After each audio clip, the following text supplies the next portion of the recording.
Israel army का target है Gaza पट्टी की सुरंगें, जो हमास का असली अड्डा है। हमास ने सुरंगों की भूल भुलैया में इजरायल को उलझाकर रख दिया है।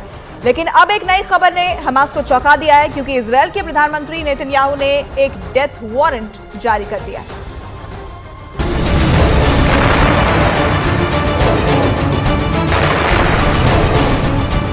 अमन के पैरवीकार बाशिंदों के ऊपर भी मौत मंडरा रही है। इजरायल फायरिंग पर फायरिंग झोंक रहा है। इजरायल का पहला टारगेट है गाजा पट्टी के सुरंग और बंकर। बड़ी संख्या में गाजा पट्टी में सुरंग और बंकर हैं और जानकारी के मुताबिक हमास के आतंकवादी इन्हीं बंकरों और सुरंगों में छिपे रहते हैं। इजरायल ने इन बंकरों और सुरंगों को तबाह करने के लिए अपने एयरफोर्स के साथ साथ मिलिट्री को भी लगा दिया है, ताकि हमास के आतंक का खात्मा हो। इजरायल ने ऐसी सैनिक तैयारी एक दिन में नहीं, सालों और दशकों में किया है। इजरायल चाकू की नोक पर बैठे देशों की तरह रहा है, जहां सीरिया के हिजबुल्ला आतंकी, फिलिस्तीन के हमास आतंकी कभी भी किसी वक्त रॉकेट दाग देते हैं। वो तो इजरायल की एयरफोर्स इतनी ताकतवर है कि हमले को नाकाम करती रही है। वो कहते हैं ना कि हर बार कोई नंबर 1 नहीं रह सकता, तो इजरायल की एजेंसियों से भी चूक हुई। लेकिन इजरायल इतना समर्थ है कि वो आतंकवादियों को करारा जवाब दे सके। इस वक्त इजरायल यही कर रहा है।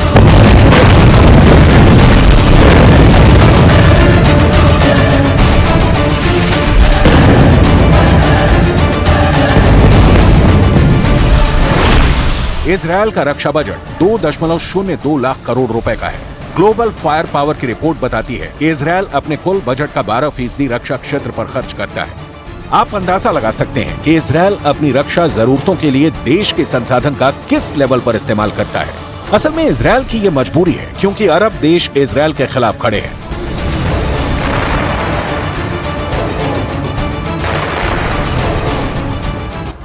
इजरायल की ताकत के आगे मिस्र, लेबनान और सीरिया के साथ ईरान की सैन्य ताकत कितनी है, ये भी देख लीजिए, जिसके बाद आपको पता चल जाएगा कि अरब की धरती पर कौन किस पर भारी है।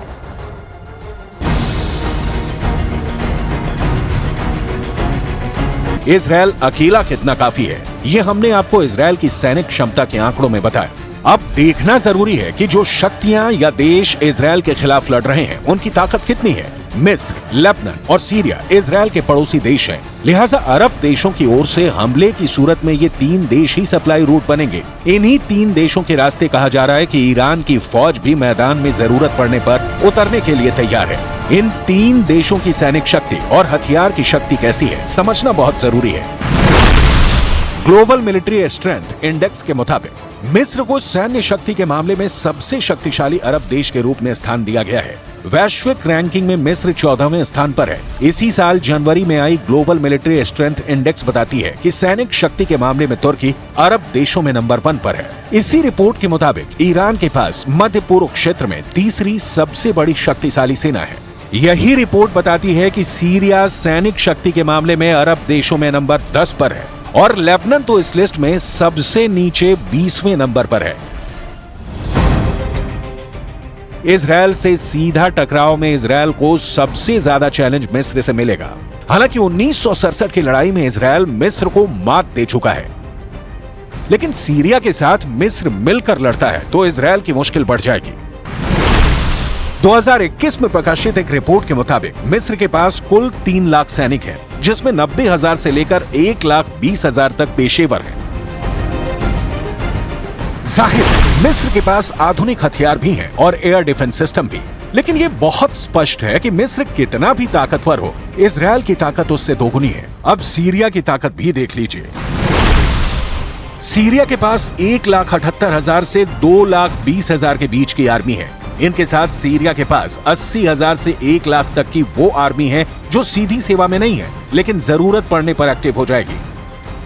सीरिया गृह युद्ध में उलझा देश है और इजरायल के खिलाफ खड़ा होने की शक्ति उसमें तभी आती है जब ईरान से ऑर्डर आता है। लेकिन दुश्मन को कमजोर समझने की भूल कम से कम अब तो इजरायल नहीं करेगा।